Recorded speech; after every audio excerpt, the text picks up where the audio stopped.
Heather, it's a pleasure to have you here on the Simplifying Entrepreneurship Podcast. We've already had a few laughs, and it's good to see you again. Oh, it's wonderful to see you. I was so excited to come on and have another conversation with you. The last one was fantastic. Yeah, and that was on From Fear to Fire, your podcast. And I was going back before we hopped on. I'm like, that one dropped a while ago, and it was back in October 2021. It doesn't, time goes so It seems quickly. like it was last week, I but know. you're right. It was October. It was a great Yeah. show, though. You had us Yeah. all fired up. Well, it's fun. I love having these conversations, and I'm so happy to have you here today. And talking about leadership and talking about limiting beliefs, which I know is your Mm, wheelhouse and all that kind of yeah. stuff. And all the entrepreneurs that listen to the show, most of our listeners are business owners and people that are making the decisions every day of what it is they need to do to better their business and to help their clients and to help their team and all that kind of stuff. And so Mhm. many things we're held back with Mm. revolve around limiting beliefs. Why don't you tell us Yes, a little yes. bit? Sure. I mean, I love entrepreneurs. I am one, but I love entrepreneurs because even though they're human, like everybody else, so they still have the fears and the belief issues and Yeah. all of that stuff like everybody else does, they take action anyway, right? Mm, So they keep going, they keep striving forward, and but sometimes because they're drivers, because they're motivated, because they have a passion for what they do, they often forget that they're human and that they have to take the time to look at some of the things that may be blocking them from the bigger success that they want. They may think that they want something and then they don't understand why it's not easy, why they're always struggling, why it's just not feeling good in the moment. And it's because of what I talk about with these beliefs. yeah. I find it's just procrastination is a big word for a lot of Mm. entrepreneurs too. And I Mhm.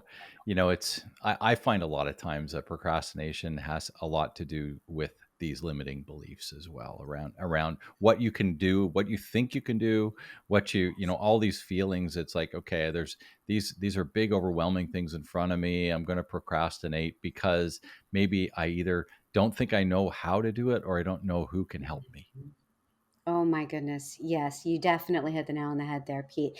I mean, I think that because we're always busy, we think that we're not procrastinating, right? Because we're always doing something, we're always Yeah. taking Oh yeah. action, but we're not always taking the right action. We're taking the easier action sometimes so that we stay busy, but that just feeds into some of these things. So, when it comes to limiting beliefs, they come in all shapes and sizes and all forms, but we all have them, right? And Yeah. some people have these beliefs that may block us as it relates to business and Yeah. growth and achievement. And maybe they may sabotage themselves at a certain level. Maybe they're successful. And then all of a sudden it's going to rear its ugly head because we do things to sabotage ourselves. Yeah. But other people, their beliefs may hold them back. Maybe they're hugely successful in business, but that may hold them back in their relationships or Mhm. maybe in their health, or there's a multitude of ways that assumptions, judgments, fears, and beliefs can hold us back. But oftentimes with us entrepreneurs, it definitely also falls into the business realm. Yeah. Yeah, one of the things that I'm questioning is, some of these things that we procrastinate, or some of the things like you were saying about health or wealth, or some of these other what I call the buckets of life in my one-page planning system. Yes. This kind of thing. How do we bring them to the forefront and understand them better, Heather, as opposed to just kind of going by day to day and letting things happen? Like, I'm a big believer of getting stuff out of your head and onto paper, and so that you Mm. can actually strategize about what you can do to move things ahead. And give us a couple of tips of how to recognize some of these things and some of the ways that we can push through them. I love that very much because that awareness step is the one that we typically push right past. We just let's just push that aside for a little Yeah. bit, but it requires us to take the time to get quiet, to sit with ourselves, and to think through some questions that we may want to ask ourselves, and they're not easy questions. They may appear easy at first, but they're really not, because they have to get to the heart of things that we have held on to for a very long time, things that may or may not even be ours, right?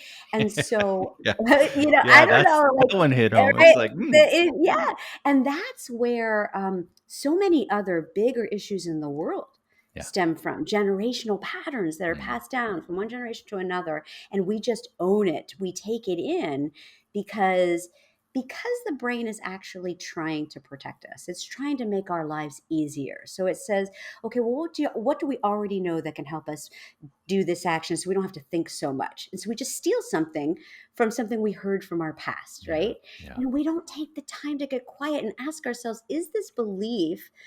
I'll give you 3 questions if you want, because I Awesome. know that you and your listeners love something that they can use, that they can dig into and take away and Absolutely. use right away, right? Cool. So these are the 3 questions that I help people with. So the first one is, well, first you have to get quiet and you have to look at what might possibly be a belief that's preventing me from achieving what I want, right? We don't have to know right ahead. The 3 questions are going to help us decide.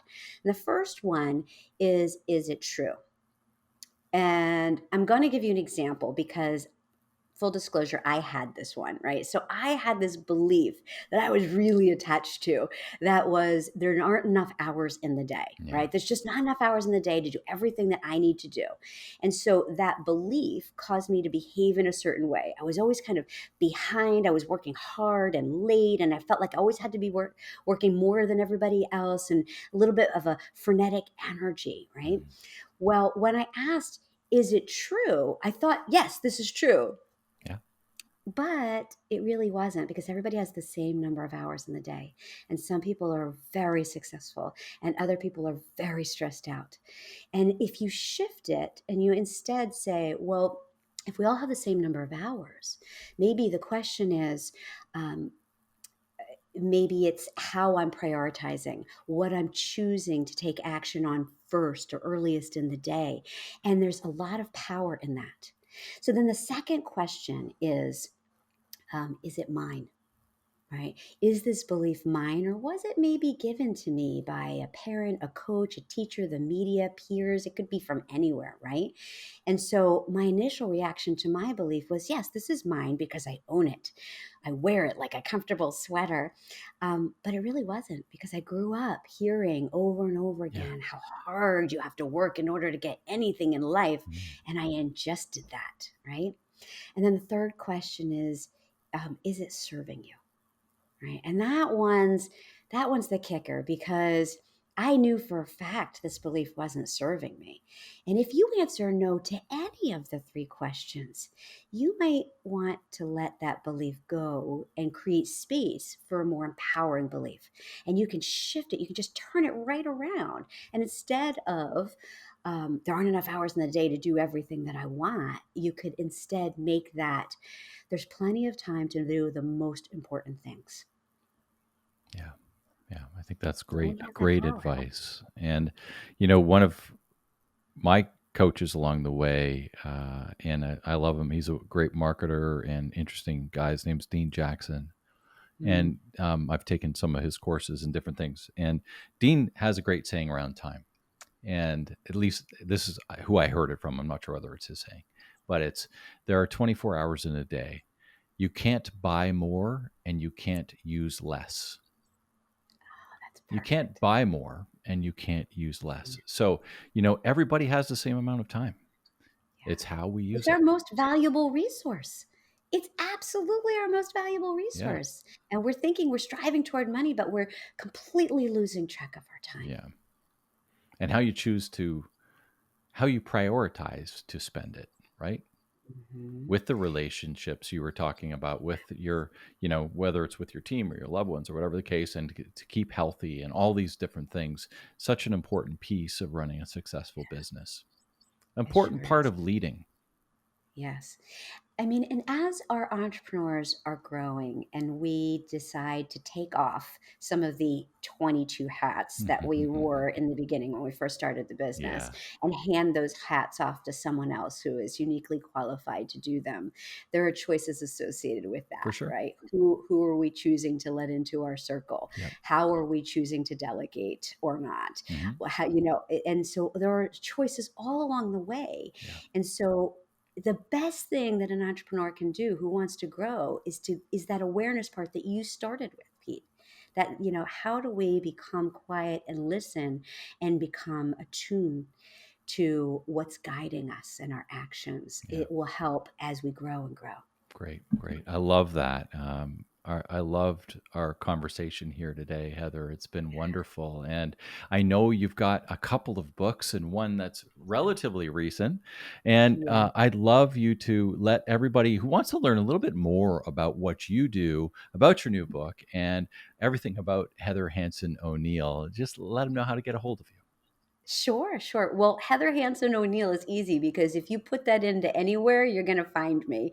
The newest book is Where's the Office? Moving Today's Leaders from What Is to What Can Be. And you can find that at where'stheoffice.com. You can find it at amazon.com. There's a fun book club that we put together, book Cool. club in a box. That's always fun. So, you can find me anywhere. That's awesome. Well, thanks so much for spending some time. And it's been just a delight to reconnect here on the podcast today.